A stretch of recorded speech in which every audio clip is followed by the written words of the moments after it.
BFM Business, la librairie de l'écho. Emmanuel Le Chypre. Bienvenue dans la librairie de l'écho, l'émission de BFM Business qui vous offre chaque semaine le meilleur de la littérature économique. Alors évidemment, pas d'émission sur les livres sans auteur. Ils seront nos invités dans la première partie de l'émission. Frédéric Bizard, bonjour. Bonjour. Frédéric, vous êtes professeur d'économie à l'ESCP, président fondateur de l'Institut Santé et vous nous proposez la seule réforme possible, c'est vous qui le dites, pour notre système de santé, l'autonomie solidaire de santé. C'est aux éditions Michalon. Frédéric Bizard, est-ce que notre système de santé est un enfant, quelque part, du gaullisme social ? Oui, même si il tire ses racines d'un petit peu plus loin. C'est aussi un enfant du solidarisme de la fin du 19e siècle avec Léon Bourgeois, c'est-à-dire cette recherche d'une troisième voie entre le socialisme et le libéralisme. Ouais. Mais ce que très intéressant comme trait d'union que je peux voir un petit peu avec le gaullisme social, c'est qu'en fait le gaullisme social, un petit peu comme Bismarck et la sécurité sociale, c'est l'incarnation politique du social. Parce que vous avez un besoin d'une incarnation politique pour toutes ces grandes réformes sociales qui nécessite d'avoir une grande stature parce que ce sont des changements qui touchent toute la société. Quand vous touchez au système de santé, vous touchez l'ensemble de la société. Et donc là, il vous faut une stature politique très au-dessus du politique moyen. Et donc moi, je pense, et c'est pour ça que c'est intéressant, parce que la problématique aujourd'hui, globalement, on sait, on va discuter un petit peu de cette réforme du système de santé, mais on sait ce qu'il faut faire. Et il n'y a pas de révolution à faire. Il y a juste la continuité d'un modèle qui a été pensé en 1945. Est-ce que vous pouvez nous le définir ? Je pense que ça vaut la peine. Oui. La philosophie de notre modèle, de notre système de santé, c'est quoi ? Est-ce que c'est unique au monde ? Et en quoi c'est différent de la philosophie anglo-saxonne, britannique, américaine ? Parce qu'un système de santé repose sur une histoire, une organisation politique, une civilisation. La civilisation française, ça vous échappe pas, n'a pas la même histoire que la civilisation anglaise, civilisation américaine. Donc déjà, cette histoire-là différencie les systèmes de santé. La France a un modèle qu'on peut baptiser un modèle républicain. La France est le seul pays à se préoccuper de la liberté des individus dans son système de santé. On se préoccupe de la liberté des individus, de l'égalité des chances. On peut choisir son médecin, dans un système solidaire, on peut choisir. En Angleterre, vous êtes dans les mains du NHS, vous avez un médecin généraliste qui vous est imposé, c'est ce médecin généraliste qui impose le parcours de soins. Aux États-Unis, vous souscrivez à une assurance privée qui va décider de là où vous allez vous faire soigner et très souvent de comment vous allez vous faire soigner. Donc on voit bien qu'il y a des différences d'approche fondamentales et vous prenez les Français, les Anglais et les Américains, ils sont tous très attachés à leur système de santé. Donc les jugements de valeur qu'on peut avoir sur les différents systèmes doivent prendre en compte cette culture. Donc c'est toute la difficulté de repenser un système de santé, c'est qu'il ne faut pas le repenser de façon théorique, il faut le repenser dans l'histoire et dans la vie des citoyens. C'est pour ça d'ailleurs qu'on n'a pas l'embarras du choix si on veut réformer notre système de santé. Pourquoi, juste rapidement, Frédéric, parce que le diagnostic est important, pourquoi notre système de santé, avant même la crise sanitaire, traverse la plus grave crise de son histoire ? Parce que vous avez une triple transition qui est démographique, épidémiologique et technologique. C'est-à-dire qu'on a un système qui est complètement en décalage avec le nouvel environnement.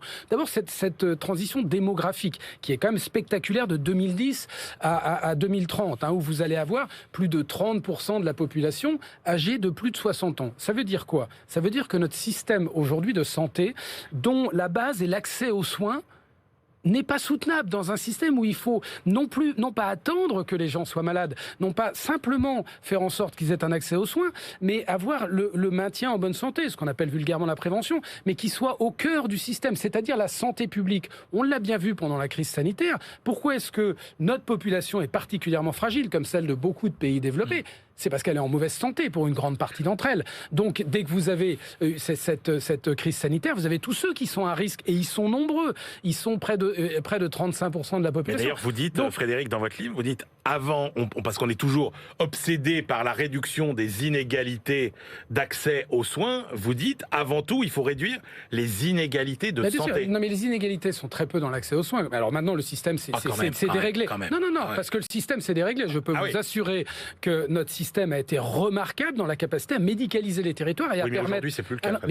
Mais parce que justement, nous ne l'avons pas réformé. Nous sommes restés sur un système de 58, les ordonnances qui ont tout organisé à partir de l'hôpital. Donc avec un virage ambulatoire où vous faites l'essentiel des soins, excepté les soins les plus complexes en ville, notre système n'est pas pensé pour être là. Donc c'est la première transition qui impose. La deuxième, c'est épidémiologique, ça c'est fondamental. On passe d'un risque court, des maladies aiguës, à un risque long, des maladies chroniques. Et c'est pour ça que l'idéal d'autonomie de la révolution doit être au cœur du nouveau modèle, c'est qu'il faut agir sur les capacités individuelles des individus. Quand vous êtes sur un risque court, que ce soit pour la retraite, que ce soit pour la santé, vous n'avez pas besoin d'impliquer le citoyen dans la gestion de ce risque. Vous vous dites, moi, système de santé, je vais te permettre d'avoir un accès soit à une pension, soit à un professionnel de santé, et tu ne t'occupes de rien. Et d'ailleurs, les Français ont grandi comme quoi la santé n'était pas leur principale responsabilité, leur principale préoccupation, c'était le médecin. Bon, sauf que quand vous avez un risque long qui est une pathologie chronique, y compris déjà pour le maintien en bonne santé, c'est votre affaire principale, donc c'est une affaire d'éducation. Il ne suffit pas de dire restez en bonne santé, il faut éduquer les gens, il faut que la santé à l'école, la santé au travail deviennent des piliers du nouveau modèle. Ce qui est aujourd'hui la dernière roue du carrosse doit devenir quelque chose de central. Donc vous voyez déjà ce que ça implique. Mais y compris lorsque vous êtes malade, il faut absolument considérer les capacités individuelles des gens, l'entourage des gens. Donc vous voyez que vous avez d'où ce contrat thérapeutique que l'on propose. Bref, vous voyez que juste ces deux transitions, la transition technologique est en fait ce qui nous permet de gérer ces deux premières transitions. Alors, le concept philosophique que vous développez et qui est vraiment au centre de votre projet, c'est l'autonomie solidaire. Oui, c'est le nouveau modèle. Il a deux jambes, en fait. Il a, encore une fois, le renforcement, si on veut réduire les inégalités d'accès aux soins, si on veut créer du bien-être social, c'est-à-dire permettre, quelle que soit votre condition sociale, de rester en bonne santé le plus longtemps possible. Vous savez qu'entre les 5% les plus riches et les 5% les plus pauvres, quelle est la différence d'espérance de vie dans notre pays ? 10 ans 13 ans. 13 ans. Dans un pays comme la France, vous avez une différence de 13 ans d'espérance de vie juste pour des questions d'inégalité de revenus. Donc vous voyez bien, et les plus pauvres ont un accès, les plus pauvres qui ont un cancer ont un accès aux mêmes thérapies thérapeutiques que les plus riches. Donc le problème essentiel, même si ça s'est dégradé parce que nous n'avons pas fait les transformations suffisantes, n'est pas dans cet accès aux soins, y compris quand vous avez une pathologie grave. C'est bien dans la gestion, et y compris le... Frédéric, qui dans ce nouveau système doit être le pilote ? C'est qui le pilote dans l'avion ? Est-ce que c'est l'État ? Oui, mais le pilote est en effet le pilote dans la stratégie. Nous, on propose par exemple une loi de programmation sanitaire à 5 ans. C'est-à-dire qu'il faut qu'il y ait un État visionnaire. Il faut qu'il y ait un État qui ne s'occupe pas de l'organisation de l'hôpital, mais qui s'occupe d'une stratégie et à long terme. Parce que vous ne pouvez pas fixer des objectifs de santé publique à 1 an, comme on le fait dans un projet de loi de financement de sécurité sociale, où on a eu juste une approche comptable, où on dit il faut que le budget soit respecté et on rabote pour que le budget soit respecté. C'est pas une politique de santé, mais c'est comme ça que la santé est gérée en France, d'accord ? Donc on gère juste un budget sanitaire et que l'on essaie de faire entrer. Donc il faut que l'État soit stratège, il faut que l'État régule, s'assure qu'il y ait bien, il faut que l'État évalue, il faut que l'État soit responsable de ce qu'on peut appeler des fonctions régaliennes de la santé, dont la santé publique comme la gestion d'une crise sanitaire, et il faut que l'État fasse de la transversalité. Parce que lorsqu'on parle de santé publique, on parle de logement, on parle de transport, on parle... Donc il faut qu'il y ait des objectifs qui soient partagés. On voit bien que dans votre modèle, la décentralisation est majeure. Elle est importante. Oui, mais elle est importante parce que dans la santé publique, l'État doit décentraliser des fonctions à différentes collectivités territoriales. Je vous prends un exemple. Les départements s'occupent, ça s'appelle de la PMI, donc de la santé de la petite enfance, et puis de la santé des personnes âgées. Et entre les deux, vous avez l'éducation nationale pour la santé scolaire, vous avez le ministère du Travail pour la santé, mais dont c'est absolument pas les préoccupations. Donc, donnons au département l'ensemble de la chaîne du maintien en bonne santé, puisqu'ils ont déjà le début de la chaîne avec le... Voilà, mettons en cohérence ces politiques-là. Pourquoi ? Parce qu'il faut à la fois de la proximité, à l'échelle territoriale c'est trop petit, mais le département est finalement pas mal pour ça. La région est une collectivité d'investissement et de stratégie. Donc donnons à la région l'investissement hospitalier, l'investissement dans le gros matériel hospitalier. On a donné à la région un petit bout de démographie médicale, la démographie paramédicale. Prenons la gestion de la démographie médicale.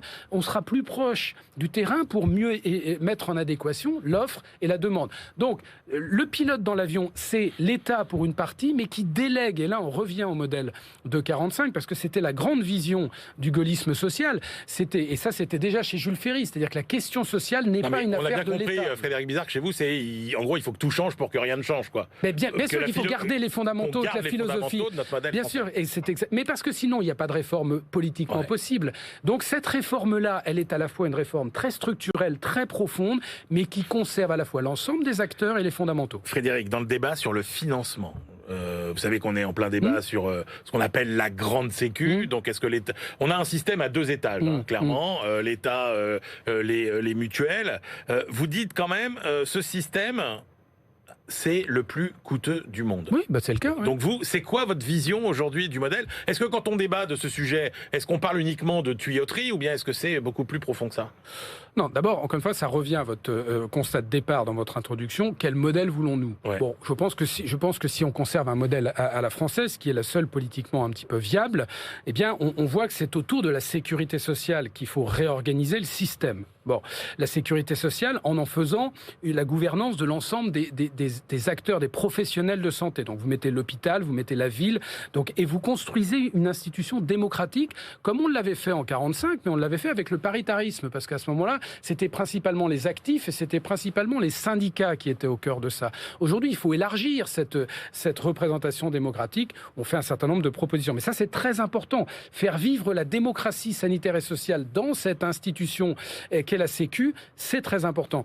La Sécu est le financeur principal, 78% aujourd'hui. Mais elle doit être le financeur unique de la plupart des prestations. N'y mettons pas un assureur privé au-dessus. En revanche, il n'y a pas de raison que la Sécu est déjà, on l'a vu pendant la crise, est déjà l'assureur principal de l'essentiel des services de santé. Mais vous avez des services comme les lunettes, même si les lunettes n'ont pas véritablement de raison d'être assurées si on a une réflexion un petit peu économique.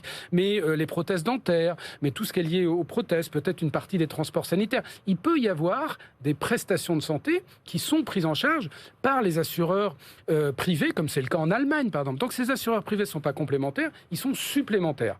D'accord ? Selon une approche mutualiste, parce que si on veut un système autonomie solidaire, il y a 2 jambes. Si on veut un système qui reste solidaire, il faut qu'il y ait une mutualisation sur l'ensemble de la population. Imaginez-vous aujourd'hui, pourquoi on a le système le plus coûteux? C'est quand vous allez chez votre pharmacien, votre carte vitale est en fait votre carte bleue. Vous sortez votre carte vitale, vous ne payez rien en général. Mais vous avez l'impression de rien payer. Sauf que vous payez plus d'1 mois de salaire par an pour votre assureur privé, qui vous permet de ne pas payer les 2-3 euros de ticket modérateur que vous avez en pharmacie. Mais dans ces 2-3 euros, vous avez 30% qui sont des coûts administratifs et la marge bénéficiaire. Est-ce que ça, c'est quelque chose qui protège? Bien sûr que non. Ça rajoute des coûts administratifs très importants. Non, vous mettez des assureurs supplémentaires. Les assureurs privés sont des assureurs supplémentaires sur des paniers de soins donc ils disparaissent pas. Tous ces espèces de tirs défensifs des assureurs privés en disant nous allons... Non, mais il n'y a pas besoin qu'ils disparaissent. Il faut les rendre efficaces dans un système solidaire. Merci beaucoup, messieurs. Je rappelle vos 2 livres. Pierre Mananti, Histoire du gaullisme social. La gauche te réclamera de moi lorsque je serai mort, disait le général de Gaulle. Et c'est chez Perrin. L'autonomie solidaire en santé, la seule réforme possible. Frédéric Bizard. Mais c'est aussi ce livre, bien évidemment, le fruit des réflexions de tous les experts de l'Institut Santé. L'autonomie solidaire en santé chez Michalon, piloté par Frédéric Bizard.